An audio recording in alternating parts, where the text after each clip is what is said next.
درود پاک نعمت عظما ایک طرح کا دریائے رحمت ہے۔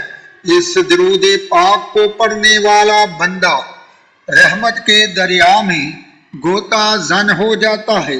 جب وہ شخص اللہم صلی پڑھتا ہے، اللہ کے فضل اور کرم کے سمندر میں قدم رکھ دیتا ہے۔ جب وہ شخص رسول پاک کا نام لیتا ہے، دریائے رسالت کی موجوں میں آ جاتا ہے۔